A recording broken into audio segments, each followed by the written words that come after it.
Kemana burungnya ini sayembara ini? Saya membantu istrinya yang bernama Aisyah yang 9 tahun berumah tangga dengan Baginda.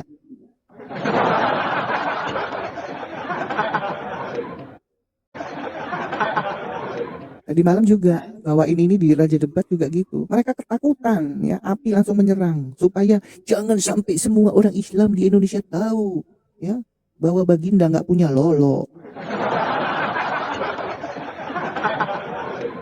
Lalu Bagindanya mau kencing pakai apa? Dia nggak tahu. Makanya dia kan nyuruhnya, dia memerintahkan ya dilarang kencing berdiri, harus kencingnya jongkok supaya mungkin nggak ketahuan kalau nggak punya gantungan kunci.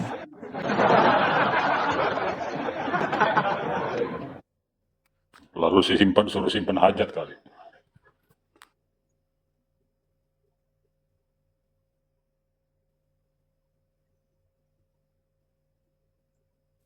Mana tadi si sengklek ya? Kamu tunjukin datanya bahwa Yesus nyuri keledai sama kayak aku ini supaya kita tahu. Oh ya, orang Kristen juga nggak ada yang tahu bahwa Yesus tertulis mencuri keledai itu loh. Kalau saya jelas ya mempertanyakan karena istrinya 9 tahun juga bertanya dan tidak pernah melihat pelernya. Dia kan hidup dengan Aisyah 9 tahun. Iya, sampai terakhir dia meninggoy. Ya, makanya dia bertanya. Ini dua loh dalilnya Aldi. Satu di 654, satunya di 1912. Sama bunyinya. Apa? 654 apa? Ini Bukhari atau? ini 654. Satunya sama, hadis yang sama di 1912. Oh buka, sama itu. Dicatat Bukhari aja. atau apa, Kak? Bukhari atau? Sama, Ibnu Majah sama. Ibnu Majah, sebentar ya. 6 berapa? Ini kalau yang di sini kan 654, coba dibaca itu di tulisan itu. Sunan Ibnu Majah 654. Kalau di hadis yang satunya Sunan Ibnu Majah 1912 sama, coba dibuktikan yang 1912 Ibnu Majah. 1912. Ibnu Majah 1912. Kita cek ya. Di sini dikatakan telah menceritakan kepada kami Abu Bakar bin Abu Syaibah. Langsung aja Aisyah berkata. Oke. Aisyah, ia berkata, aku tidak pernah melihat kemaluan Rasul Allah sama sekali. Sama enggak? Berarti ayo, yang bilang doif naik. Makanya saya membantu istrinya, saya membantu ini, ya. Saya bertanya, saya membantu, ya. Kemana pelernya Rasulullah? Ahmad juga ke Aisyah. 23208, coba saya cek. Iya, di sini juga. Dari Aisyah berkata, saya tidak pernah melihat kemaluan Nabi sama sekali. Atau saya tidak pernah melihat kemaluan Nabi. Ini 2 kali diulang. Itu yang di hadis apa? Di Musnad Ahmad 23208. Tuh kan, berarti banyak dalilnya kok ngambil yang doif. 23208 ya. Heran kalau dia kencingnya jongkok ya. Mungkin karena terlalu nempel dengan kulit. Akhirnya, kalau mau berdiri pasti basah semua selangkangan pahanya. Makanya dia lebih cocok. Memang tidak punya keturunan. Fatimah juga itu anak, bukan anak kandung. Yang katanya putrinya itu anak dari bekas istrinya. Naik ke sini. Silahkan teman-teman. Ayo Kak Aisyah narasi dulu biar ramai yang datang. Ya sudah, ngapain narasi, kan udah tinggal tunggu mereka. Makanya kan kalau kita sudah punya dalil ini, pertanyaan pertama langsung tanya, apakah nabimu disunat? Itu aja dulu. Tolong tunjukkan validasi datanya. Ya. Ujung-ujungnya 1-2 orang yang sok-sokan pasti menunjukkan At-Tabari, ya. Dan itu di mana? Tahu nggak? Situs online NU. Dan At-Tabari itu justru beberapa versi. Satu di dalam kandungan, ya. Yang satunya di mana? Ya, belum genap umur 7 hari. Lah yang bener yang mana? At-Tabari aja bingung. Makanya teman-teman ya, kalau misalkan ada pertanyaan, Muhammad disunat, terus ada yang menunjukkan At-Tabari, kalian minta baca dari awal atas sampai terakhir. Itu banyak versi. Ya? Nah, disuruh milih, ya, yang benar yang mana, itu aja. Ya. Jakar. Nggak punya jakar atau nggak punya bijinya, pelirnya? Kalau cuman bijinya pasti Aisyah bilang, aku cuman melihat bijinya doang kan gitu.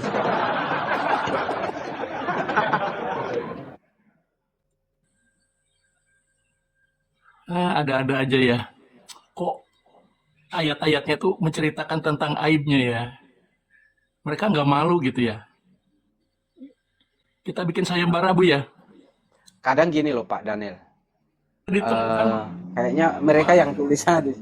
Mereka yang tulis hadis ini kayaknya pada nggak benar ini orang-orang yang nulis hadis ini. Asal nulis saja nggak tahu efek akibatnya di hari yang akan datang seperti ini. Mereka udah tulis. Nah akibatnya yang sekarang ini pengikutnya kelimpungan, dibongkar semua sama apologet. Nah inilah yang terjadi. ya anehnya kenapa ustadz-ustadz itu nggak menceritakan ya kepada umatnya ya Pak ya. Mereka kan menceritakan yang bagus-bagus Pak. Oh dipilih-pilih ya. Pilih-pilih. Di surga ada kawin-mawin. Sunat ikuti apa namanya Mila Ibrahim. Ketika ditanya di mana Ibrahim disunat, bingung. Siapa yang sunat dia, umur berapa, bingung. Nah inilah umat bingung. Umat bingung. Nabi Kong kayaknya ini. Yusbi. Selamat pagi Yusbi. Assalamualaikum. Waalaikumsalam. Waalaikumsalam. Islam Kristen Pak. Haleluya. Haleluya Tuhan. Saya membaca ini kok malu sendiri ya. Hadis ini. Ini hadis apa kitab apa Al-Qur'annya, Bos? Hadis bro. Kok Sunan Abu Mayyah. ya sebenarnya tujuannya apa sih kalau kitab suci seperti itu ya? Kok kalau misalnya kan kalau Kristen kan sunat itu kan sebagai tanda. Sebagai tanda buktikan bahwa kamu keluarga Abraham. Ada Abdillah bro, biar dia dengan Kak Aisyah. Gimana, Pak? Ada Abdillah itu Kak Alhamdulillah, Aisyah. abdi Allah. Kampanye Allah ya silakan. Selamat pagi. Pagi. Selamat pagi Pak. Selamat pagi. Bicara sebentar ya, boleh? Boleh Pak. Yang Ya, penting selamat pagi. Terkait dengan Nabi yang kalian sampaikan ke saya itu. Pak, orang bertanya begini, kok Nabi Muhammad itu pernah khitan di mana? Dia dikhitan di mana? Dia tidak pernah dikhitan. Kalau dalam penjelasan Al-Qur'an hadisnya itu, Udah, kalau nggak pernah dikitan ya wes. Ya, selesai kan? Selesai kan? Mau ngapain lagi? Mau pembelaan apa? Kalau dia berilmu, ya harusnya dia jujur, ya. Ya memang tidak tertulis, tetapi di hadis atau apa tertulis disampaikan, bukan ngoceh ngalor ngidul sesuai yang ada di otaknya. Ini bukan masjid, ini bukan tempat pengajian yang nggak pernah butuh dalil. Ini ruang publik, ya. Saya aja sudah nunjukkan itu. Jadi jangan memaksakan tiap hari gentayangan ke Komal Kristen, yang di Komal Kristen itu anti dengan tidak pakai dalil, ya. Kalian memaksakan diri masuk ke Komal Kristen yang ranah publik ini yang butuh dalil, ya, ranah publik, ya. Tunjukkan narasi itu berdasarkan dasar dalil. Tapi bagaimana ada pernah disunat malaikat di kandungan tubuh nanti? Jadi teman-teman, ya, kan versinya banyak. Sekali lagi, ya, di At-Tabarani itu versinya banyak. Ada yang di dalam kandungan, ada yang belum Habis genap 7 Saifuddin hari. naik. Pertanyaannya yang benar yang mana? Kita kan butuh validasinya. Shalom Abi, selamat pagi. Shalom Abi. Ini ada sayembara Abi. Ini akibat mereka Jadi bikin sate Abi. enggak gini Abi, sorry Abi. Ini akibat saya mengkonter dari mulut-mulut mereka dan saya menjawab, Yesus kok bernonot? Saya jawab, Yesus yang dalam kemanusiaannya manusia yang sempurna, ya, dia harus punya nonot karena dia sebagai laki-laki sempurna dalam kemanusiaannya. Betul nggak Abi? Saya menjawab begitu. Kalau dia nggak punya nonot, dia bukan manusia sempurna. Nah, saya counter balik bertanya, di dalam hadis ini, Aisyah istrinya 9 tahun berumah tangga, nggak pernah lihat pelernya suaminya kemana. Hadisnya bukan cuma satu lagi, ada 3 ya dia. Tapi izin bertanya Bu ya. Bun, Ya, silakan. eh, kalau dia tidak punya kemaluan gitu, kan sekarang ini kan banyak nih habaib-habaib keturunan Nabi katanya. Berarti kan dia punya nonot, Bun. Atau gimana, Bun? Ceritanya. Lah Anda kan juga bisa bilang kalau cuma bilang mengklaim aja. Buktinya mana? Tanya Abi itu. Anda nggak anak kandungnya, tanya Abi.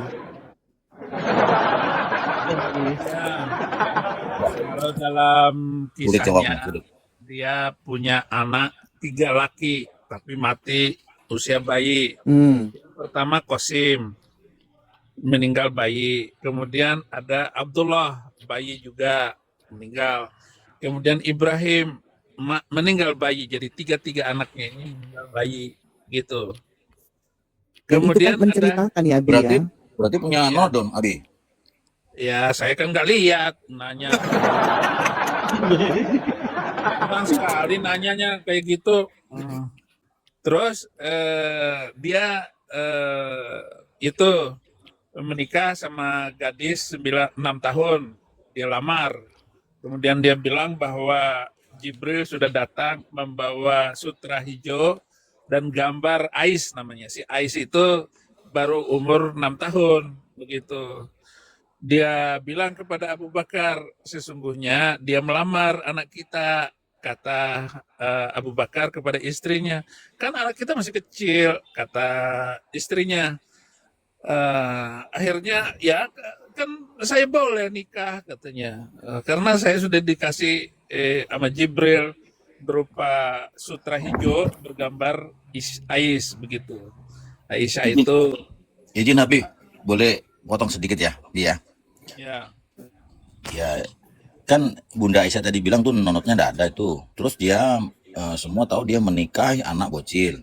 Kan kita belum pernah dengar itu bahwa anak bocil itu umur 6 tahun, kalau umur lawannya itu umur di atas 50 tahun kan udah pengalaman lah ya, Bun. Abi. makanya saya Makanya lagi mau cerita, jangan ya dipotong dulu. sebentar Abi ya. Mohon maaf, Abi. Kan kita tidak pernah dengar itu Aisyah pendarahan atau apa. Kan gitu, Pi. Terima kasih. Ya makanya ya ceritanya nggak ada. Tapi yang jelas si Isya inilah perawan satu-satunya dari kalau menurut yang Sahih kitab Al-Halabah. Kitab Al-Halabah itu kitab yang menceritakan hal-hal rumah tangga yang kaitannya dengan yang lainnya. Itu diceritakan seperti itu. Menikahlah umur dengan 6 tahun ini gitu. Itu hadisnya banyak sekali, menjadi hadis mutawatir. Mutawatir artinya viral, hadis yang viral.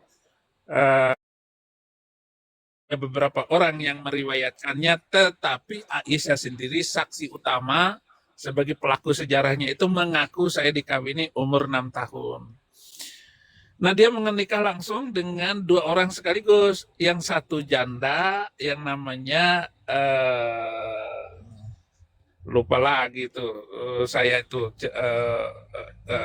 Saudah namanya. Saudah binti Zam'a. Wanita yang tinggi sekali badannya dari seluruh istri beliau itu yang ditidurinya. Saudah binti Zam'a ini yang paling tinggi badannya. Nanti ada di cerita yang lain kalau kita buka-buka lagi sejarah beliau. Nah, ternyata setelah malam pertamanya dengan Saudah karena menikah sore, kan nggak kelihatan wajahnya. Begitu pagi-pagi setelah ditidurin, janda Saudah binti Zam'ah ini ternyata kurang cantik. Lalu beliau karena kurang cantik, beliau ingin menceraikannya. Saudah binti Zam'ah, mohon janganlah ceraikan aku, biarlah aku tetap menjadi suamimu, tetapi jangan menceraikan, walaupun aku tidak perlu kamu tidurin, meskipun itu sangat dinantikan setiap wanita, kata Saudah binti Zam'ah. Oke, saya mau tidak menceraikan kamu, tetapi jatah malamnya kamu berikan kepada Aisyah. Oke, akhirnya disetujui. Aisyah mendapat 2 kali jatah malam. Dengarin dulu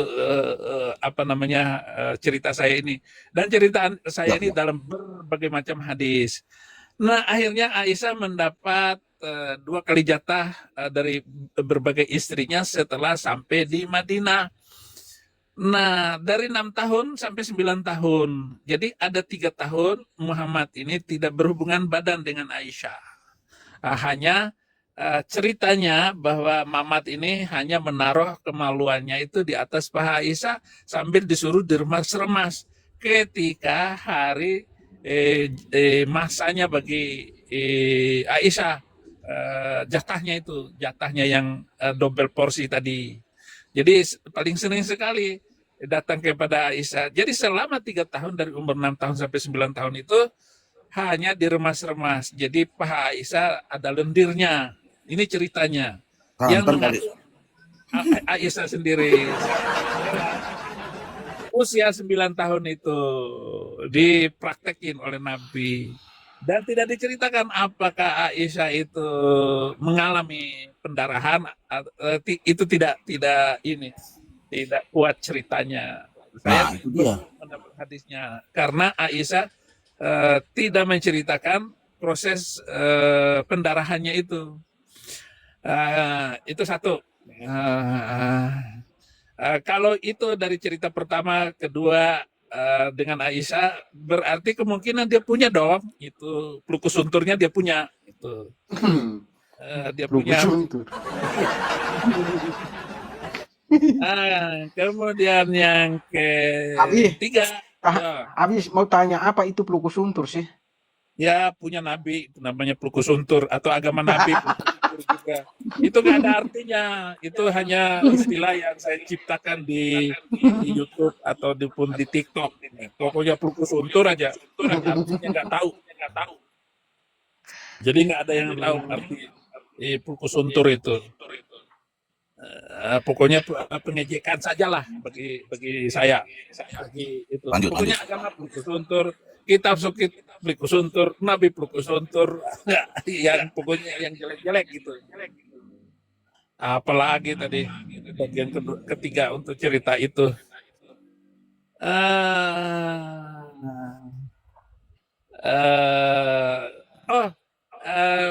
Si Aisyah juga meriwayatkan doa bersenggama.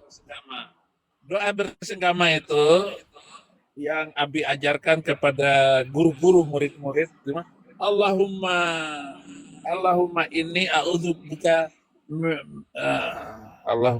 Allahumma barik lana fima rajaktana wa kalau lupa lagi saya doa plukus suntur itu.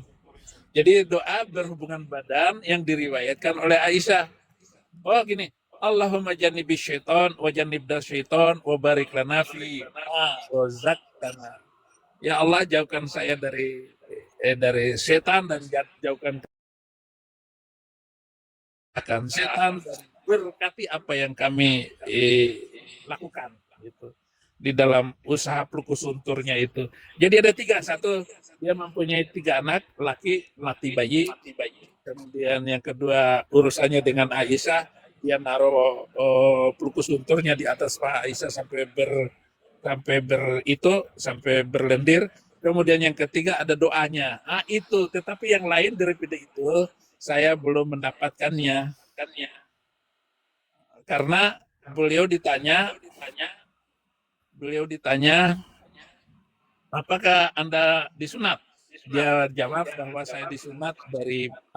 Kok kenapa ini? Siapa yang suaranya ini? Ngobrol. Dengung. Di ini dulu yang lain. Di mute. Jadi ada doa agar dijauhkan dari setan, doa bersenggama. Nah, saya sudah hafal. Saya doa itu ya sejak saya pengantin baru itu saya hafal karena saya ini sekali sama Mr. M, sama sangat ngefans sama Mr. M, jadi begitu. Ada lagi silakan, itu saja cerita saya. Sekarang gini, kita kan di dalil besar ini. Nah, Abi, di dalil ini saya suka korelasikan dengan mungkin ya, saya kaitkan dengan makanya kenapa kok Baginda ini memerintahkan ya laki-laki kencingnya nggak boleh berdiri, betul kan Abi? Ibnu Najib 305 harus jongkok. Nah, di dalil itu juga ya saya akhirnya lari ke Sirah Nabawiyah. Makanya pertanyaannya, apa alasannya dan apa faedahnya kencing itu harus duduk? Karena di dalil-dalil itu Ibnu Majah 305 tidak tertulis itu. Alasannya, faedahnya nggak ada. Ya, memang tidak jelas semua itu, apakah karena dia mengatakan dia disunat dalam kandungan ibunya, terus bekas kulupnya kemana? Dan itu kan Nah, ada beberapa versi, Abi. Ada yang bilang di dalam kandungan, itu satu di At-Tabari ya, 2. Ya, ada di dalam kandungan dan ada yang genap belum 7 hari. Nah, itu pun masih kebingungan kan? Yang benar yang itu mana nggak mungkin, validasi? itu nggak mungkin disunat dalam usia 7 hari itu. Tapi di Eh, At-Tabari ada kan, Abi? Jadi ya ada ada, beberapa versi. Nah, ya yang valid kan versi, kita belum dapat, ya. ya. Nah, aku kembali Tetapi lagi, Abi. berdasarkan kecemburuan Kanjeng Nabi, apakah beliau itu punya pelukus untur atau enggak, itu berdasarkan kecemburuan dia. Jadi ada sahabatnya, ketika dia sakit keras, menjelang meninggalnya itu, nanti saya akan ngawinin janda-janda kanjeng, katanya. Dia nggak bisa tidur, nggak bisa tenang, menghembuskan nafasnya itu. Maka dia mengeluarkan undang-undang baru, yaitu mengharamkan menikahi janda-janda beliau. Coba buka ini, besarkan yang bisa membacakan Quran surat 33 ayat 53. Coba biar ini. Adapun ini judul ini ya terserah aja, yang penting kalian bisa menang debat gitu saja. Buka surat 33 ayat 53. Kita lihat dulu. Besarkan Aisyah, kamu buka dulu Al-Qur'an. Itu Saya hostnya, boleh aku baca soalnya saja, Abi, screenshot ya. itu. Aku screenshot hostnya aja. Saya baca saja, Abi, ya, atau Ya, silakan. surat 33 Al-Asaf Ayat ayat 53. 53. Saya bacakan ya. Ya. Wahai orang-orang yang beriman, janganlah kamu memasuki rumah-rumah Nabi kecuali jika kamu diizinkan untuk makan tanpa menunggu waktu masak makanannya. Tetapi jika kamu dipanggil, maka masuklah, dan apabila kamu selesai makan, keluarlah kamu tanpa memperpanjang percakapan. Sesungguhnya yang demikian itu adalah mengganggu Nabi, sehingga Nabi malu kepadamu untuk Ya, menyuruhmu keluar. Dan Allah tidak malu menerangkan yang benar.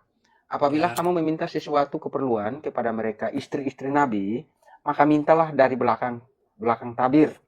Cara yang demikian itu lebih suci bagi hatimu ya. dan hati mereka. Dan tidak boleh kamu menyakiti hati Rasul Allah, dan tidak boleh pula menikahi istri-istrinya selama-lamanya setelah Nabi wafat. Sungguh yang demikian itu sangat besar dosanya di sisi Allah. Ya.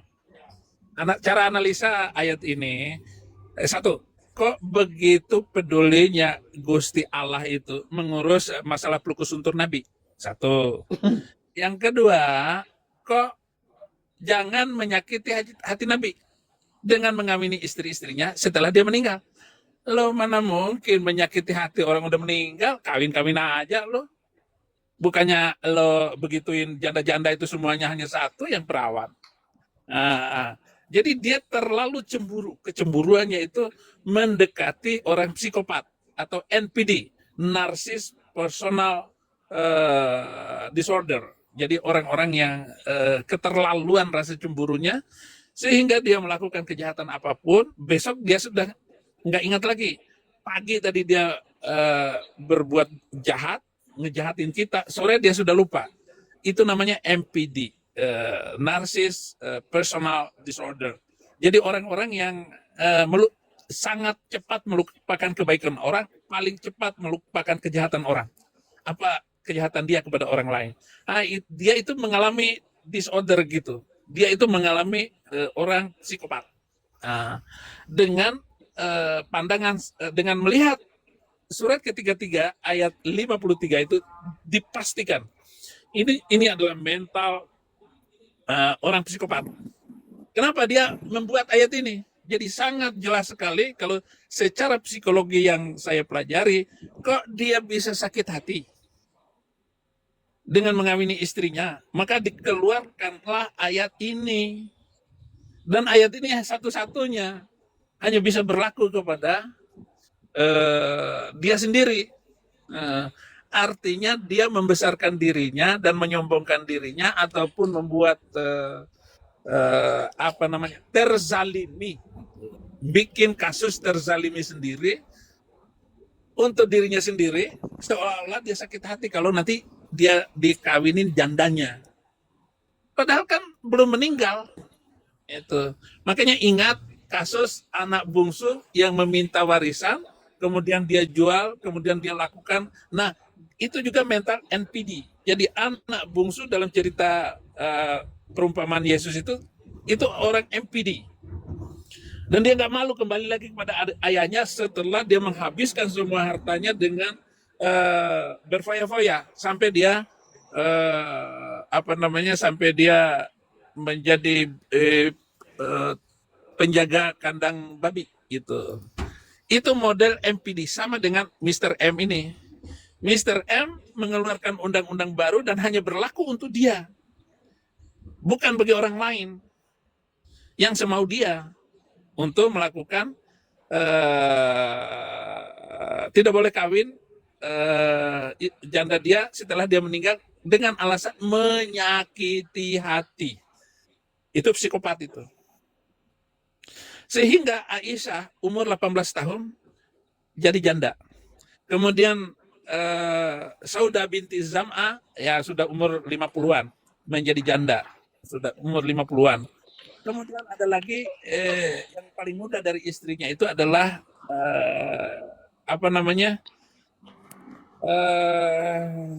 Safiyah binti Huyai, yaitu istri kepala suku yang dia putusin lehernya di depan mata istrinya.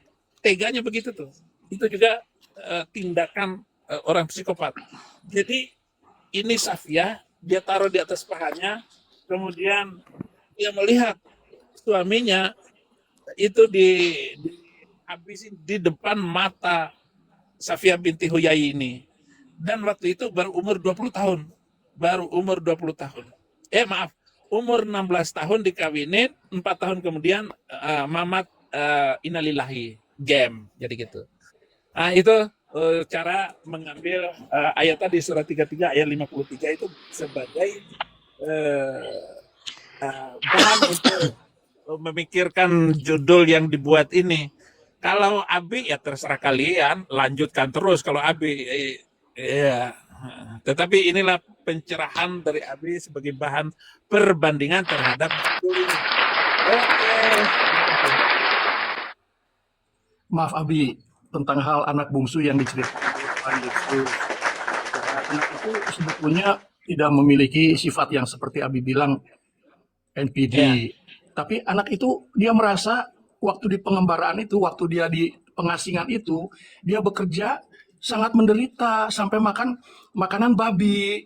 Baru dia ingat bapaknya, oh pegawai-pegawainya di sana diberi makan enak, kerja keras pun disayang sama bapaknya, makanya dia pulang. Bukan pulang dia tidak memiliki perasaan psikopat, tidak sayang sama kakaknya, tidak, tapi dia datang tuh pulang karena dia tahu tidak menganggap dia sebagai anaknya. Dia ingin saya mau menghamba aja, mau kuliah di bapaknya, mau kerja di bapaknya, karena kerja di bapaknya itu menyenangkan, bapaknya itu baik. Tapi yang namanya bapak kepada anak pasti dia sayang, sejahat apapun anak itu, sebangur apapun itu, ya, sekenceleng apapun, seboros apapun, dia tetap anak karena dia itu memiliki gen darah bapaknya. Jadi waktu dia pulang disambut bapaknya, kangen lah. Jadi nggak ada istilah anak ini memiliki sifat yang jahat, tidak. Dia pulang memang karena dia saya kangen nggak sama mau bapaknya berdebat. yang baik. Saya nggak mau berdebat itu, tetapi saya memperkirakan kira-kira begitu.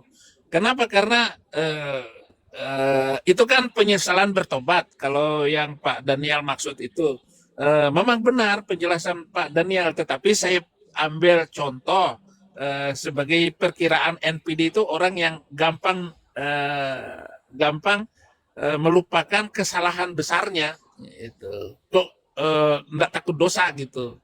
Tetapi karena itu bentuk pencerahan dalam pertobatan, kamu benar gitu. Tapi juga tidak memperdebatkannya dengan contoh yang saya ambil. Memang nggak seberapa, NPD-nya dia. Karena setiap orang itu ada NPD masing-masing, tetapi tidak kentara.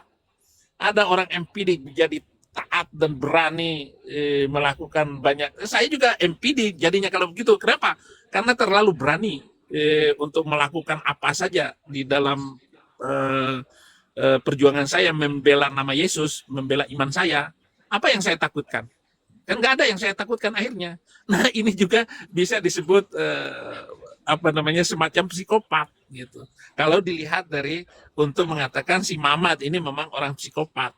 Psikopat itu mental yang lebih parah dalam kerusakan-kerusakan yang dilakukannya, keputusan-keputusan yang merusak begitu. Tetapi kalau saya ya positif, Paulus positif karena nggak takut sama siapapun.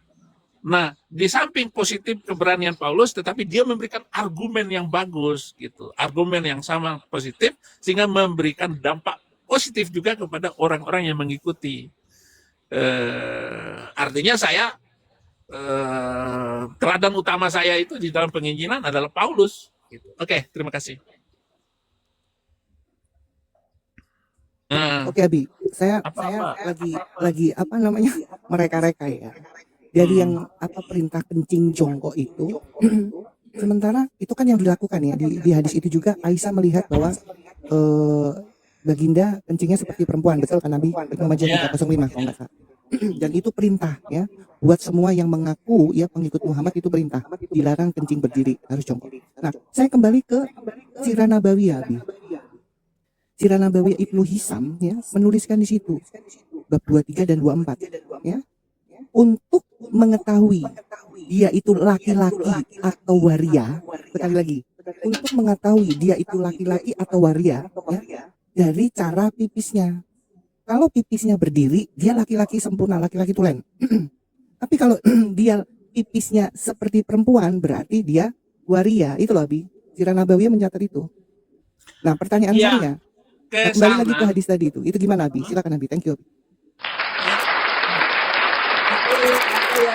Analisa itu benar. Beliau itu memiliki kelainan dalam urusan zubut dia itu ya, rudalnya dia itu mengalami keanehan. Kenapa? Karena satu, saya diingatkan Aisyah dengan analisa ini. Satu, apa tadi? Ketika dia menyerahkan diri untuk barang siapa, jadi menjelang meninggal dia setelah Fatu Makkah, dia bilang begini, barang siapa yang pernah begini-begini sama saya, ataupun yang saya sakitin, saya akan saya akan membayar semua hutang-hutang saya kepada kalian. Siapapun yang berhutang kepada saya akan membayarnya sekarang. Dan kalaupun ada yang pernah saya cambuk ataupun yang pernah saya sakiti, silakan balas sekarang juga. Kemudian ada sahabat, saya lupa nama sahabat itu, dia angkat tangan dan orang pada melihat semua karena sahabat itu akan membalas pukulannya dulu. Dia sambil membawa cambuk, karena engkau pernah mencambuk saya dulu, saya akan membalas. Kemudian silakan, kata Nabi. Ya tapi saya mau jangan pakai baju. Karena kamu mencambuk saya waktu itu tanpa baju. Lalu Nabi membuka bajunya, lalu kelihatan dadanya. Silakan, kata Nabi. Tetapi yang dilakukan oleh sahabat itu bukan mencambuk tubuhnya, tetapi dicium oleh sahabat itu. Yaitu Abu Daud 4547 ya Abi. Nah, dadanya dicium oleh sahabatnya itu. Itu pertama, untuk menguatkan asumsi ataupun pendapat yang mau diajukan oleh Aisyah. Kemudian yang kedua, bahwa nanti di surga itu akan menikmati pemuda-pemuda. Bidadara nanti akan melayani laki-laki juga. Jadi di sana diizinkan laki-laki tidur sama laki-laki. Kenapa? Karena seperti itu. Itu yang kedua. Berarti kemungkinan Mr. M ini adalah ACDC. Jadi bisa AC, bisa DC juga. Yang ketiga, dia suka sekali main ciuman lidah dengan anak kecil. Dengan cucunya itu, yang bernama Hasan dan Hussein. Dia jilat lidahnya, dicium begitu dengan cucunya ini. Nah, itu yang bisa saya kasih analisa supaya kalian Aiza mengembangkan Ya, thank analisa you Abi. dia ini. Thank you Abi. Memang Ya, ya, kamu catat baik-baik supaya kamu kuat di dalam siap. Thank you Abi. Saya sudah punya beberapa dalil ya, bukan cuma mencium ya. Di sunnah.com 2 jelas ya, tapi pakai bahasa Inggris ya teman-teman kalau mau. Itu bukan cuma cium dan bukan cuma Hasan teman-teman ya. Hasan ini punya saudara laki-laki namanya Husin. Jadi Hasan dan Husin ini korban dari baginda ya. Bukan cuma dicium, dihisap lidahnya, bukan cuma itu. Tapi dicium kemaluannya oleh baginda. Itu di sunnah.com 2. Silakan baca sendiri.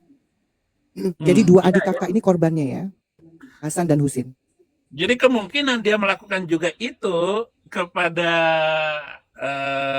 anak-anak yang lain yang tentu saja menggoda hatinya dia.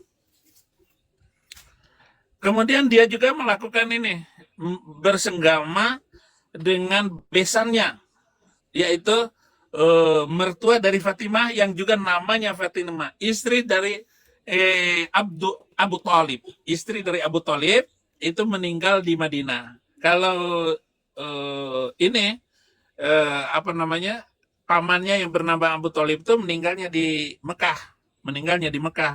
Nah, jandanya Abu Thalib bernama Fatimah, ketika dia meninggal dikubur, dia disenggamain di dalam kubur. Iya, mayat, iya betul. Mayatnya.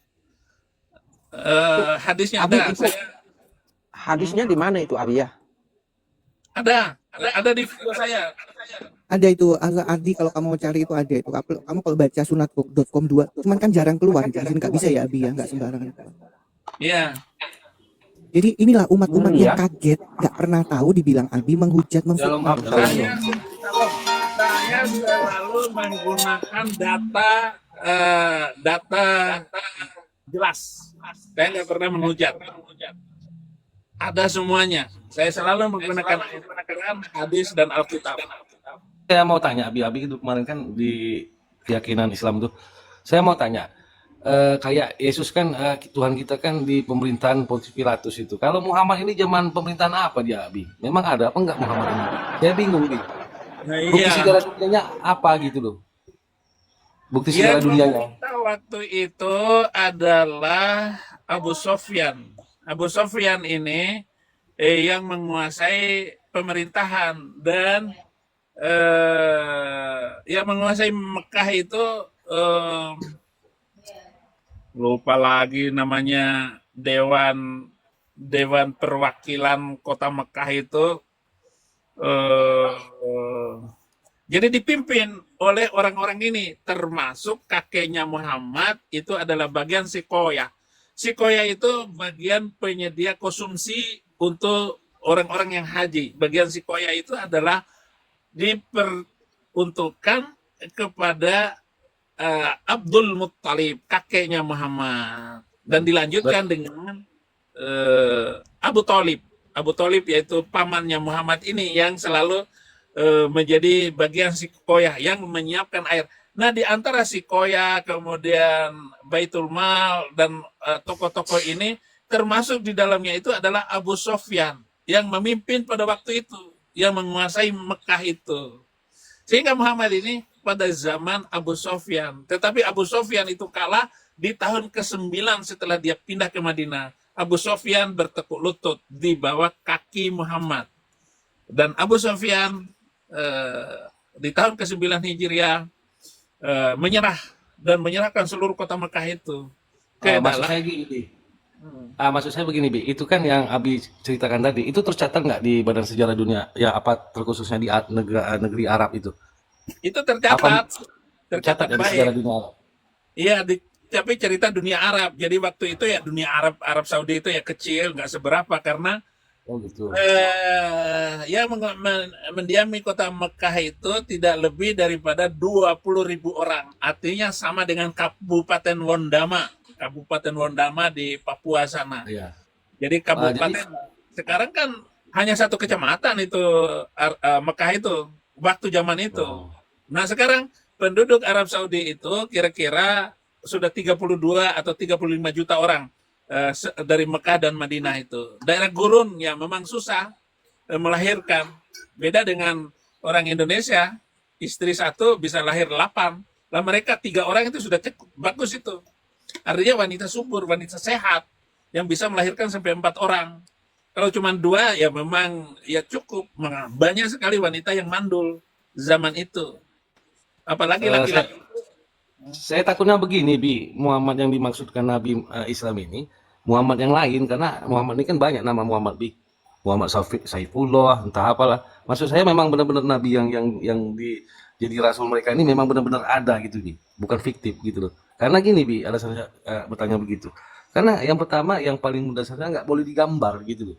Bayang-bayangannya nggak boleh. Sudah itu di zaman pemerintahannya juga nggak jelas gitu loh. Kayak di kita kan di zaman Tuhan Yesus itu kan jelas gitu loh. Di zaman ini dia. Nah, jadi pertanyaan saya itu yang Muhammad yang menjadi rasul mereka ini di zaman siapa di Arab itu loh? Sejarah dunianya apa gitu loh? Takutnya memang fiktif ini ceritanya itu loh. Ya Ya, kalau itu mengatakan loh. bahwa Muhammad itu adalah manusia fiktif, bisa mengambil semacam asumsi untuk dibuktikan seperti tadi permintaan kamu untuk mengatakan karena memang banyak sekali orientalis. Orientalis itu adalah orang Barat yang mempelajari ketimuran. Itu para orientalis. Yang meragukan bahwa apakah Muhammad itu ada. Kenapa? Karena mereka ini pandai sekali untuk berkamuflase dan gampang sekali membangun cerita di blow up sehingga agama Islam itu cepat terbungkus. Padahal disebarkan dengan kekerasan. Mereka pandai sekali membungkus semua ceritanya itu dengan dongeng-dongeng, dengan Islam itu indah. Padahal pedang itu bermain terus sampai hari ini. Nah, dengan kemajuan teknologi ini, kekasaran mereka itu sudah jelas-jelas sekali. Orang tidak bisa melupakan bagaimana kriminal yang dilakukan oleh orang-orang yang begitu suci, begitu kudus, dan begitu baik dalam pandangan umat manusia dengan atas nama agama tadi. Membungkus semuanya sebuah kriminal atas nama agama. Itu boleh untuk mengembangkan itu bahwa dia memang bisa dikatakan fiktif, tetapi kecanggihan orang-orang inilah yang membangun mega proyek agar Arab lah yang paling hebat. Karena begini, saya kan tadi masuk ke omongannya Abang Faruk itu. Nah, Saya bertanya itu, dia bilang di zaman Arab pada saat itu memang nggak ada pemerintahan, yang adanya kayak suku-suku gitu, kayak bani-bani gitu. Nah, jadi memang tidak ada pemerintahan di sana ya yang mencatat sejarah dunia. Memang Muhammad di situ ada tercatat katanya, tapi memang ada bani-bani di situ, termasuklah Bani Quraisy, Bani apa lagi katanya. Jadi saya tambah sanksi gitu loh. Pantas mereka ini nggak boleh menggambarkan Muhammad, berdosa katanya. Saya tanya begitu. Memang kita ada nggak pun bisa mengalus. Ya. keberdosaan menggambar Muhammad itu karena Muhammad bilang begini, tidak boleh menggambar dengan hadis ucapan dia. Orang yang menggambar dan melukis nanti akan dipaksa oleh Allah untuk menghidupkan lukisannya itu. Tetapi itu kan larangan yang ambivalen, sangat ambivalen sekali. Artinya munafik. Ambivalennya tanpa gambar manusia tidak mudah untuk mengerti setiap ucapan. Misalnya gajah, gitu. Padahal anak-anak itu belum lihat gajah. Binatang gajah itu kayak apa? Tetapi dengan lukisan, gambar dan film, manusia walaupun nggak pernah melihat gajah sekalipun itu bisa membayangkan dengan ini. Jadi ucapan Nabi itu batal demi ilmu pendidikan dan teknologi. Ya nggak bisa karena gambar itu harus ada untuk mempermudah pendidikan. Oke, gitu. Oke, Abi, aku terakhir ya sebelum Abi turun ya, karena mungkin saya nggak salah untuk kepada orang yang tidak salah karena Abi dulu pernah mengajar ya dulu di sana ya. Gini Abi, permasalahannya. Kenapa sosok Baginda ini lebih menonjol ketimbang sosok Isa di dalam Quran yang jelas-jelas dia itu suci. Quran menuliskan Isa itu suci loh. Nah, ini kan banyak yang nggak tahu kenapa yang ditonjolkan ini Baginda. Sementara jelas-jelas Baginda cuma tertulis berapa namanya di situ ya di Quran. Dan sosok yang suci ini kenapa tidak dikedepankan? Gitu. Ya, Silakan Abi, thank you Abi. begini. Bagaimanapun dia memenangkan pertandingan sejarah. Muhammad itu memenangkan pertandingan sejarah. Tidak mungkin orang lain yang dia tonjolkan. Pasti dia dong. Makanya dia adalah nabi besar. Saya nggak tahu yang besar apanya. Itu seperti imam besar. Imam besar FPI Habib daripada Rizik. Saya juga nggak tahu apa yang besar dari Riziknya itu gitu. Ya besar omongnya kali gitu atau sekedar buang air besar. Kenapa munculnya Nabi? Analisa utama saya itu yang sudah saya khutbahkan yang menyebabkan mereka marah ketika saya baru bertobat itu dan saya omongkan saya tulis dalam buku saya. Kenapa dia mengangkat dirinya sebagai Nabi? Prejudis sosial, cemburu sosial terhadap bangsa Yahudi. Bahwa semua Nabi itu dari bangsa Yahudi. Dan tidak pernah ada Nabi dari Arab. Makanya dia memproses dirinya untuk membesarkan dirinya bahwa dia adalah nabi terakhir. Nggak ada lagi nabi setelah dia. Dan dia adalah nabi besar. Nabi dari bangsa Arab. Dan karena dia adalah nabi besar, dia berhak untuk mendapat salawat. Yaitu mendoakan. Semua orang harus mendoakan nabinya itu. Walaupun dia tidak ada nabi yang minta didoakan. Satunya nabi yang minta didoakan hanya dia, baru dia. Nggak ada tuh sholawat untuk Musa, sholawat untuk Ibrahim. Hanya di surat ke-33 ayat 56. Bahkan Allah dan malaikat melakukan doa khusus untuk Muhammad ini. Sesungguhnya Allah dan para malaikat mendoakan Muhammad. Dan begitulah cara dia membesarkan dirinya. Jadi walaupun dia mengatakan Isa Al-Masih itu terutama di dunia dan di akhirat, tetapi dikalahkan oleh omongan-omongan dia dengan mental NPD-nya itu. Sehingga dia mengatakan hanya Islam agama yang benar di sisi Allah. Inna dina indallahil Islam. Kemudian dia ngomong lagi, barang siapa yang mencari agama selain Islam, maka dia rugi di akhirat. Surat ke-3 ayat 85. Surat ke-3 ayat 19 yang pertama saya sebut. Nah, begitulah cara dia. Cara dia itu membesarkan, blow up. Membesarkan. Supaya histeria semua. Orang yang membanggakan agamanya. Oh, saya Islam. Padahal ngaco semua itu agamanya. Kacau. Kalau Anda begitu ada dia seperti saya waktu Islam, kemudian masuk Kristen, kan saya kaget betapa luar biasanya ini ajaran Yesus dibandingkan ajaran yang di blow up sama Arab tadi. Sehingga nabi-nabi yang lain itu tidak dihitung, tidak terhitung di dalamnya. Dia sendiri yang membesar-besarkan dirinya. Dia sendiri yang ini. Walaupun dalam hadis itu terlampau banyak kontradiksi dalam kitab-kitab hadis tentang kelakuan orang ini. Jadi begitu. Iya, makanya Abi, sedikit lagi Abi. Makanya kan kalau kita membaca dan kita gak usah dibandingkan jauh ya sama Alkitab ya. Pertanyaannya kan timbul pertanyaan. Ini Allah salah milih utusan atau gimana sih? Sementara banyak tertulis tentang kelakuan dan perbuatan si Baginda ini yang benar-benar benar-benar di bawah ini ya. Itu Abi. Ya, ini moral Betul. nasional. bagus. Aisyah bertanya seperti Satu Abi mau tanya, Abi. Ya, jawab dulu teman Abi, sebentar. saya mau tanya satu aja. Sebentar Pak, dijawab dulu jadi nggak. Nanti dulu. Mumpung masih ingat, jangan ditumpuk dulu. Saya nggak mampu lagi berpikir bias dan banyak, itu nggak bisa lagi. Pertanyaan tadi, tuh kan lupa tadi. Apa tadi Isa? Maksudnya gini loh Abi, ya.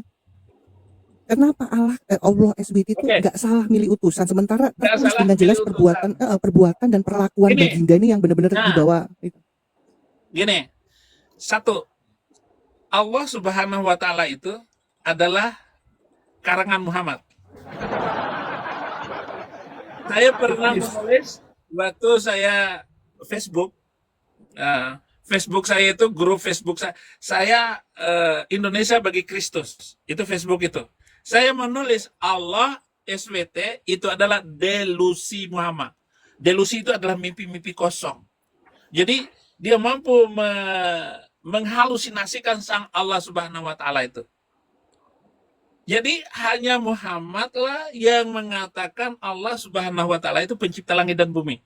Nabi-nabi sebelumnya, mulai dari Adam, entah Ibrahim, Musa, tidak mengenal siapa Allah Subhanahu wa Ta'ala. Hanya Nabi Arablah yang mengenalkan Allah Subhanahu wa Ta'ala.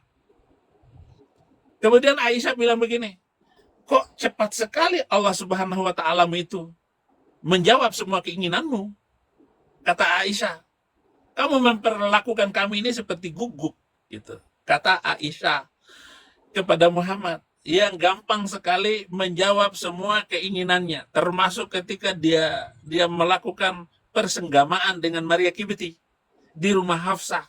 Lalu turun ayat untuk menghalalkan bahwa pembantu rumah tangga itu halal. Kapan saja si bos mau tidur, ya terserah bos. Walaupun dia sedang tidur dengan suaminya, si bos, si tuan rumah ini tarik kaki budaknya itu untuk dibawa ke tempat tidurnya. Padahal dia lagi begituan sama suaminya. Saking begitunya. Lalu tiba-tiba turun wahyu dari Allah Subhanahu wa Ta'ala. Ini pertanyaannya bagus ini ya, supaya kalian bisa membangun kekuatan debat itu sudah semakin luas. Jadi Allah Subhanahu wa Ta'ala itu buatan Muhammad. Kenapa? Karena Nabi sebelumnya belum pernah mengatakan Allah SWT itu pencipta langit dan bumi. Yang kedua, Jibril. Dia kuatkan si Jibril itu sebagai perantara wahyu dari sang Allah kepada Muhammad. Si Mr. M ini. Kesimpulannya begini, Aisyah. Muhammad punya 3 akun. Akun pertamanya itu adalah akun Mr. M. Tetapi yang mengendalikan 2 akun yang lain, Allah dan Jibril itu adalah Muhammad. Dianya juga. Karena setelah meninggalnya Mr. M, Allah SWT nggak ada ceritanya. Nggak ada cerita semuanya. Kekuasaan Allah SWT itu hanya dalam ceramah-ceramah. Makanya orang yang menggunakan Allah SWT apalagi dalam Muhammad tidak mampu membuat mujizat satupun. Buka surat 10 ayat 9, buka surat 10 ayat 20. Bacain sekarang untuk membantu jawaban ini. Oke, minta tolong Bang Ardi. Thank you Bang Ardi.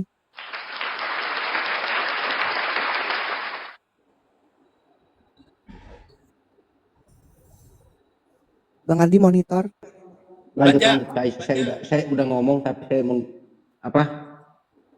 penyimpulan. Enggak, tolong Gimana bukakan tadi surat. Abi? Surat ke-10 ayat 20. 10-20, Yunus 20. Ya. Dan mereka berkata, mengapa tidak diturunkan kepadanya Muhammad suatu bukti mujizat dari Tuhannya? Katakanlah sungguh segala yang gaib itu hanya milik Allah. Sebab itu tunggu sajalah olehmu. Ketahuilah aku juga menunggu bersama kamu. Jadi ketika dia diminta untuk membuktikan dirinya sebagai nabi, mana buktinya Allah?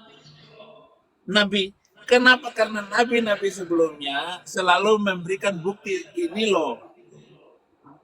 Di antaranya adalah mukjizat. Maka Muhammad disuruh ngomong kepada orang-orang itu. Jadi ada kata kul, itu dia ambil nama Jibril untuk ngucapin. Berarti wahyu yang turun kepada Muhammad supaya mengatakan kepada orang banyak itu tentang mukjizat itu dari Allah. Ini kan sudah ketahuan ya. Dia menggunakan dari Allah dan Jibril. Kul itu dari Jibril, Muhammad yang ngomong. Karena sudah dikasih sama Jibril. Kul katakan tentang yang goib itu, mujizat itu hanya dari Allah. Aku dan kamu semua sedang menanti mukjizat itu. Sama-sama menunggu. Tunggu sajalah olehmu. Artinya begini, sampai hari ini Muhammad tidak mampu membuat mukjizat. Juga Allah Subhanahu wa taala yang dia kadang-kadang yang digadang-gadang yang gede-gede ininya itu tidak pernah memberikan mukjizat kepada Muhammad, satu pun mukjizat. Jadi nggak ada. Kembali jawaban saya, Muhammad Muhammad menggunakan akun Jibril dan akun siapa ini? Akun Allah yang mengendalikan Muhammad. Jadi kalau dia mau menegur sahabatnya, Allah yang ngomong. Kalau Muhammad kepingin ngomong apa, nanti saya tunggu Jibril untuk mengatakan ini.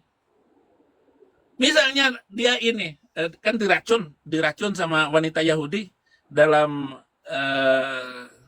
dalam waktu itu sama si di Khaybar itu kan. di Khaybar, diracun sama sama wanita Yahudi Zainab. Dia sih. Zainab ini meracun ini. Nah, begitu dia makan ini daging kambing, bagian dalam paha bagian dalam, itu sahabatnya langsung ngek. Game. Gak ada kabar lagi. Itu langsung di depan, di acara itu juga.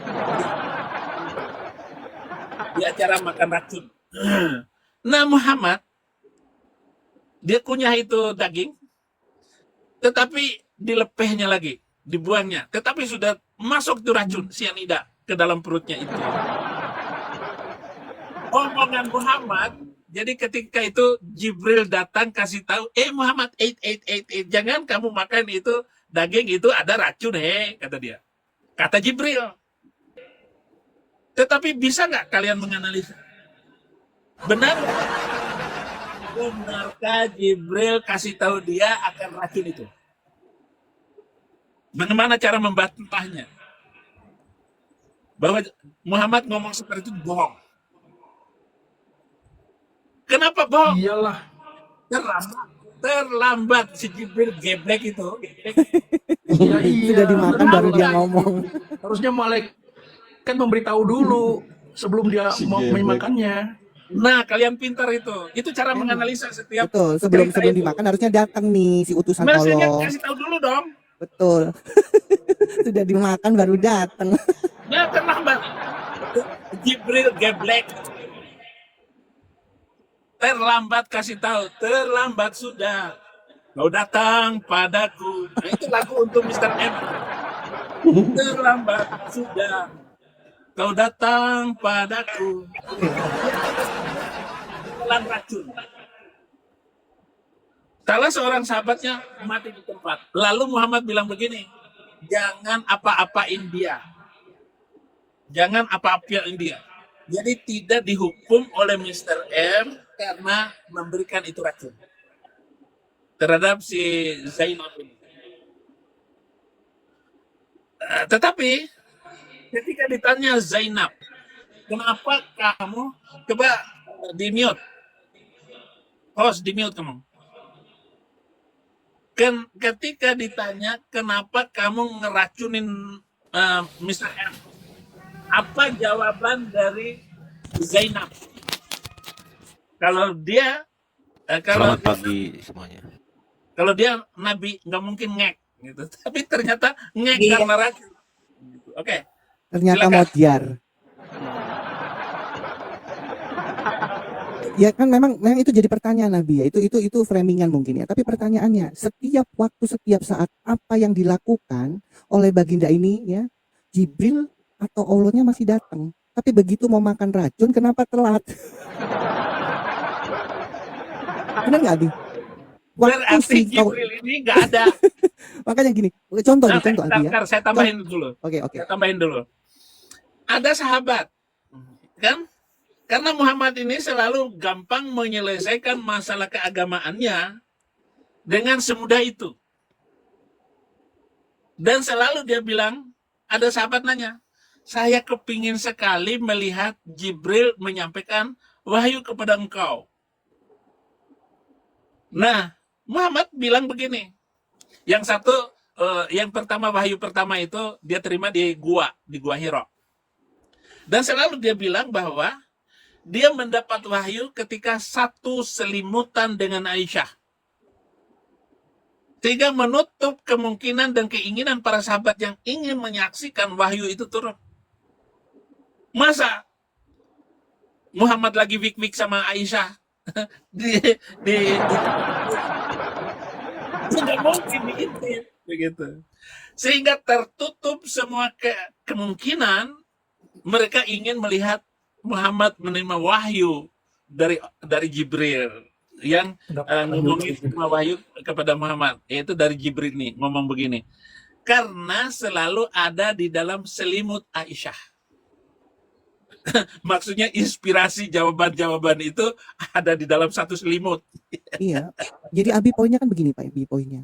Apapun yang dilakukan atau akan dilakukan Baginda, ya, itu pasti Jibril ada, betul nggak? Untuk menjawab atau apapun ada, setiap saat ada. Ya, contoh, ya, wanita yang menghibahkan dirinya yaitu bibinya si Khawlah binti Hakim, Abi tahu kan ceritanya? Khawlah binti Hakim, ya.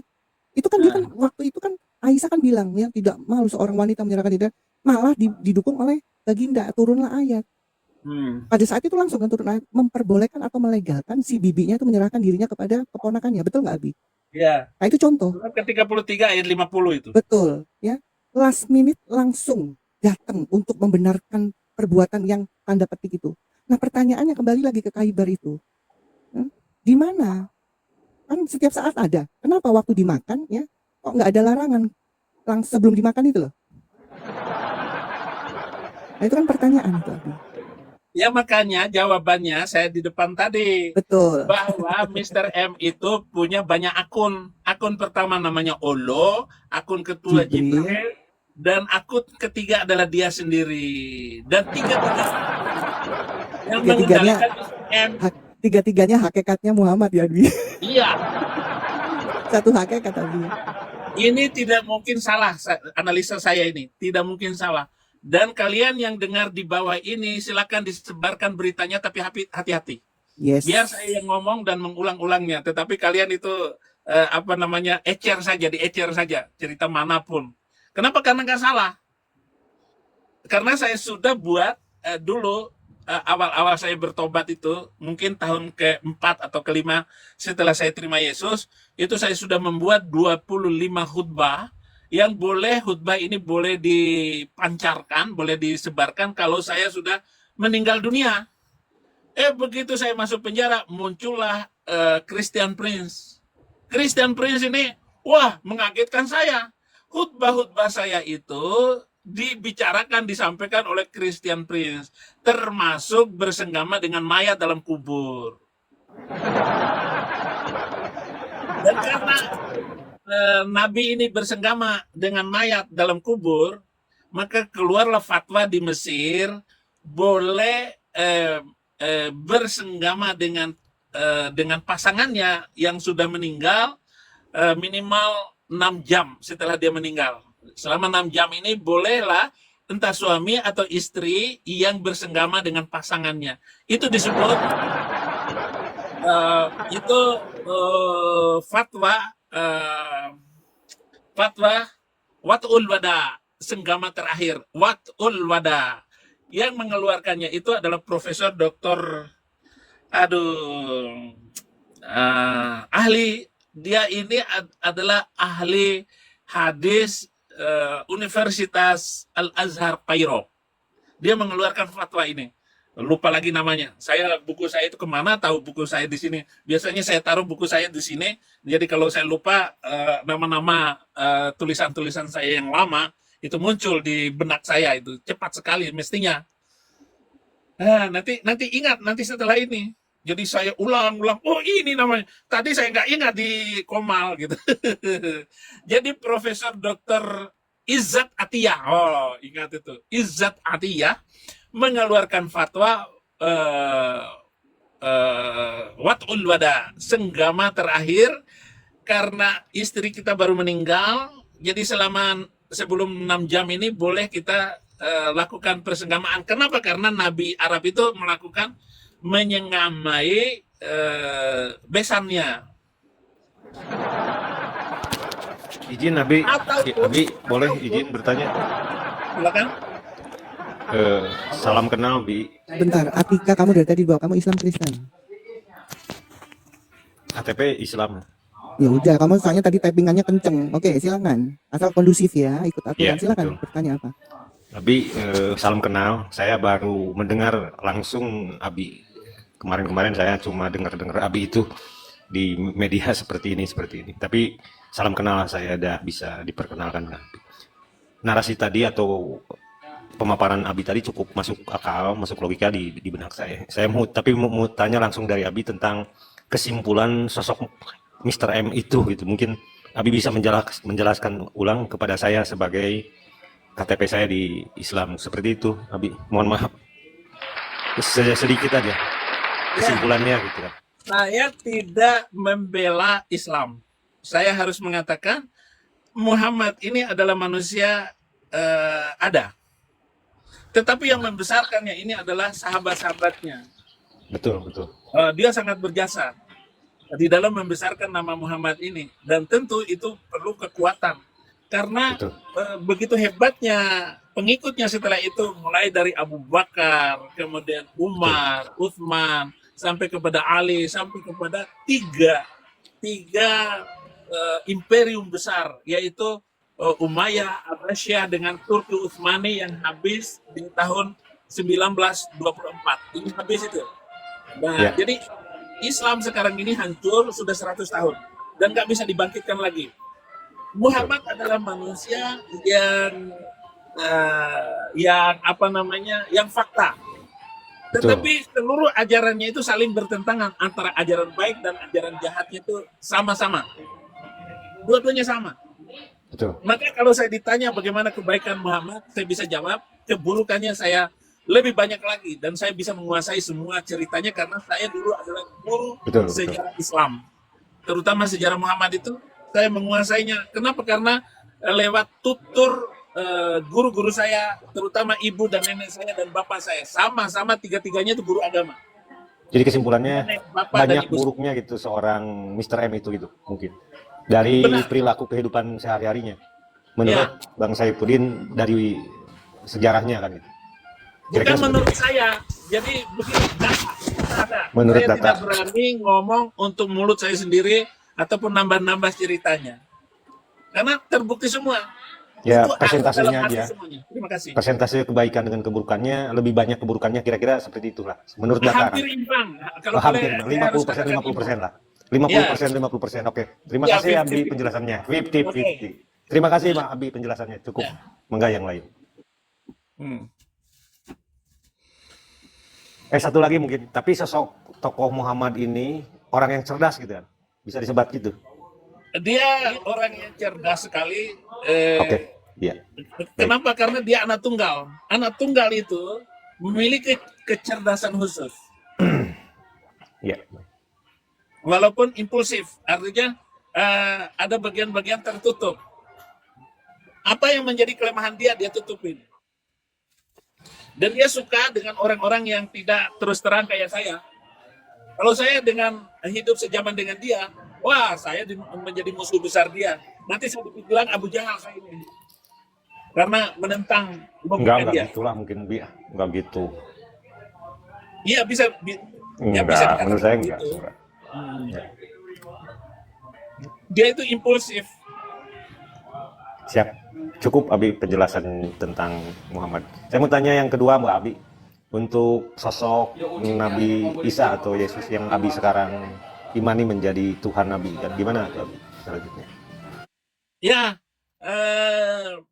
pertama, Muhammad itu sebenarnya mengajarkan di dalam hal-hal yang baik itu mengajarkan pelanjut dari kekristenan.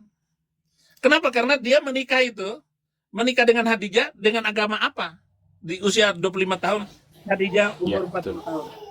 Tentu sejarahnya sudah ditutup semua oleh Muslim, oleh ulama-ulama. selama 1400 tahun ini, sehingga kita tidak menemukan apakah yang digunakan oleh Muhammad ketika menikah itu. Kalau Buya Syakur berani mengatakannya, dia menikah dengan cara Kristen. Karena Betul. yang Saya dengar menikahkan itu. itu adalah Warokoh bin Naufal, wali dari Khadijah, adalah Warokoh bin Naufal. Ini pendeta Warokoh bin Naufal ini, dan menerjemahkan juga ayat-ayat Alkitab ke dalam bahasa Arab. Warokoh bin Naufal ini. Namun hanya 3 tahun Warokoh bin Naufal itu bertemu dengan Muhammad dalam keadaan glukoma. Dia matanya sudah buta. Glukomanya itulah yang menyebabkan dia, ya mungkin pendeta kebanyakan makan, makan karbohidrat, sehingga matanya pecah, retinanya itu. Dan dia tidak bisa melihat apa-apa lagi setelah itu karena glukoma. Artinya gula darah yang tidak terkendali. Oleh karena itu kalau Anda pusing ataupun telinganya mengiang-ngiang, itu segera diperiksa ke dokter. Jangan-jangan gula darah Anda naik seperti Warokoh bin Naufal. Ini fakta loh. Dan menikah pertama itu Muhammad hanya 1 istri. Dia nggak poligami. Itu kemungkinan dia ini pelanjut dari ajaran kekristenan. Tetapi ketika dia memiliki kekuatan yang luar biasa dan setelah memenangkan perpindahannya dari Mekah ke Madinah itu, maka di situ kecerdasan dia melihat peluang untuk mempertahankan diri karena dia melakukan menggerayangin suku-suku kecil, terutama dalam perang Badar yang pertama itu. Perang Badar pertama itu bukan perang, itu sama dengan pelampokan itu. Terima kasih. Sudah Pertanyaan tuh. saya belum dijawab, Abi, sosok Nabi Isa atau Yesus yang Abi tuhankan, tolong dijelaskan. Oh, ya. Kenapa dituhankan? Itu bisa dirunut dari perjanjian lama. Bahwa Yesus Kristus itu sudah dinubuatkan, diramalkan oleh para nabi sebelumnya. 1, tidak kurang dari 300 ayat yang berkaitan dengan nubuatan-nubuatan tentang Mesias itu. Semua tentang Mesias itu digenapi dalam 1 pribadi tanpa sedikit pun salah. Dari seluruh nubuatan itu. Digenapi oleh Sang Yesus Kristus ini.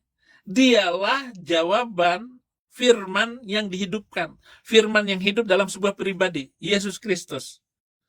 Nah, lalu kenapa dituhankan? Bukan dituhankan. Dia adalah Tuhan itu sendiri yang datang. Dia itu sudah dikabarkan dan sudah dipanggil, sudah diutus sebelum menjadi manusia. Sudah terpilih sebagai Tuhan yang utusan. menjadi manusia, menurut Abi gitu maksudnya. Kira-kira gitu. Ya, benar. Jadi ini adalah wahyu yang memanusia, yang menjadi manusia. Nah, dari seluruh, kalau Anda sudah baca ayat-ayat yang lengkap, maka Anda tidak bisa menghindar. Yesus adalah Tuhan dan Juru Selamat itu. Bukan dengan cara berpikir dipotong-potong sama pendebat Islam, ataupun seperti mu'alaf itu mengambil sesi lain dari ketidakmampuannya melakukan harmonisasi, membaca Alkitab secara holistik, mulai dari perjanjian lama sampai perjanjian baru, dan itu sangat berkaitan semua. Terima kasih. Kalau Tuhan yang Esa menurut Abi itu siapa? Benar. Siapa Tuhan yang Esa? Allah Isa juga. Esa. Oh, Yesus juga. Yesus juga. Oh, satu kesatuannya. Satu kesatuan, nggak bisa dipisahkan. Bagaimana kamu memisahkan dirimu dengan omonganmu? Oke, saya paham, Bi. Ya, Jadi ini omongan semua, saya. Ini ini kan semua omongan. Sekali lagi, bagaimana saya bisa diyakinkan oleh umat Islam lagi supaya dapat mendapatkan hidayah kembali, ya? Sementara yang saya baca ternyata tertulis di dalam Qur'annya, ya, bahwa sesembahannya itu otak dan dalam dari kejahatan. Betul nggak, Abi? Ya. Ya. Surat Al-An'am 123 jelas, kami menjadikan, ya, pejabat-pejabat petinggi negara menjadi tukang tipu. Bagaimana saya ngikutin itu? Makanya Atika tadi nggak pernah baca. Ya, kamu mengikuti sesembahan yang bajingan, itu kenyataannya. Karena kan pelaku kejahatan kan bajingan, bagaimana dengan otak dan dalangnya? Makanya nggak mungkin Abi mengikuti sesembahan yang bajingan, ini real, dalilnya jelas. Karena mereka tidak pernah tahu arti dan makna surat Quran itu. Saya juga dulu sama. Saya didoktrin ya. Saya didoktrin bahwa Quran itu isinya ayat-ayat suci dulu karena saya nggak tahu apa-apa. Begitu saya baca ya, bukan ayat suci, ayat-ayat ajaran jahat. Contoh ya. Kalau ayat suci, mengapa di Quran melegalkan tindak pidana? Contohnya, boleh membunbun. 2 ayat saya punya itu. Apakah itu ayat suci? Contoh lagi, kalau Quran itu ayat-ayat suci, kenapa melegalkan perzinahan? Dan maaf, pelakunya si baginda sendiri. Contoh lagi, kalau Quran itu ayat-ayat suci, kenapa mengajarkan kebencian kepada sesama? Ya, Al-Maidah 51. Kalau ayat-ayat suci, kenapa melegalkan maling? Nah, kalian nggak pernah baca arti dan maknanya, makanya kalian masih Islam. Begitu saya baca, ya nggak mungkin saya mengikuti ajaran jahat ini. Dan nanti Abi bisa, kalau saya salah, tolong dibenerin Abi. Jelas kok itu ayatnya. Al-Furqan 68, Al-Isra 33, ya. Dilarang membunbun kecuali dengan alasan yang benar. Poinnya boleh nggak di situ? Apakah ini ayat suci? Sementara sesembahannya dalang dan otak dari kejahatan. Al-An'am 123 kan jelas itu. Yang menjadikan pemimpin-pemimpin bangsa itu menjadi tukang tipu. Betul nggak, Abi? Ya. Al-An'am 123. Nah, kalian sadar nggak sih kalian mengikuti, maaf ya, otak dan dalang kejahatan itu? Pak, mau tanya, Pak. Muslim bentar. apa Ya, siapa Islam kamu? Kristen. Saya Kristen. Wah, nggak mungkin. Coba hafal sama. Enggak, mau tanya aja, Pak. Tanya. Ayo tuh Boleh jawab tanya, sama Pak? nggak ditanyain. Boleh tanya. Boleh. Doa Kalau Bapak kami, Alkitab, Bapak kami. Ayo doa Bapak kami coba. ya Bapa kami yang ada di surga, dikuduskanlah namamu, datanglah Ah, kerajaanmu. boleh, jadilah- boleh, boleh.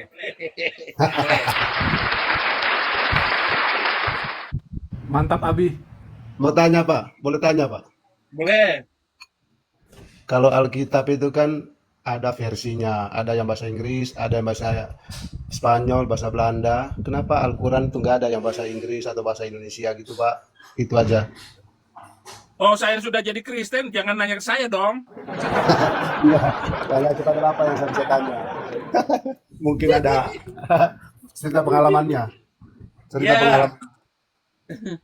Jadi seluruh kitab itu memang hanya bisa diterjemahkan.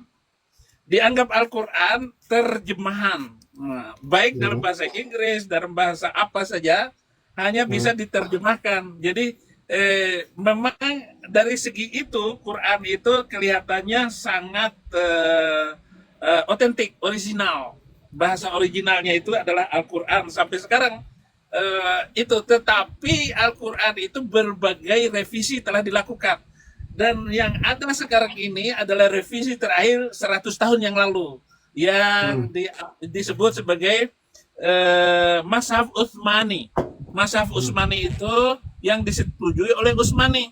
Adapun catatan-catatan Al-Quran sudah dibakar waktu zaman Utsmani, Khalifah yang ketiga itu. Nah, bagi mereka yang melakukan penelitian sejarah dan melakukan penelitian khusus ilmu Quran yang berkaitan dengan itu, mereka akan menemukan, oh tahun sekian sudah di ini.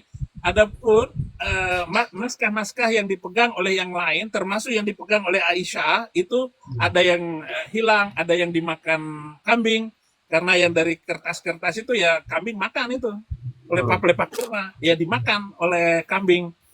Kemudian ada mashaf yang naskah yang disimpan oleh Ali bin Abi Thalib ditolak oleh Utsman bin Affan untuk dimasukkan kepada Quran yang sekarang ini.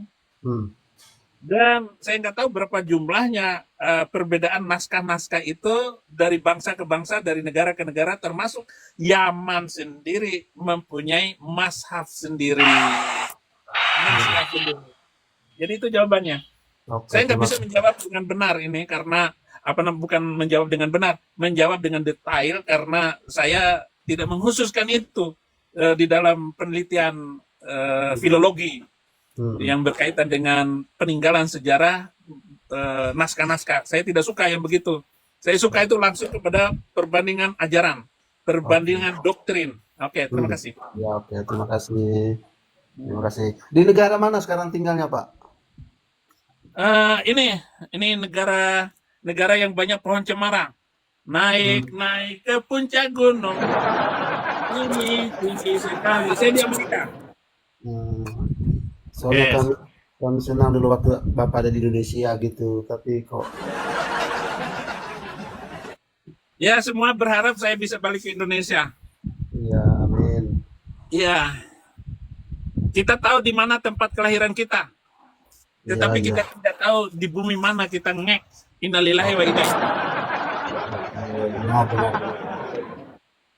Jalani saja, Ya, yang penting sehat selalu. karena Tuhan bilang sampai ke ujung bumi.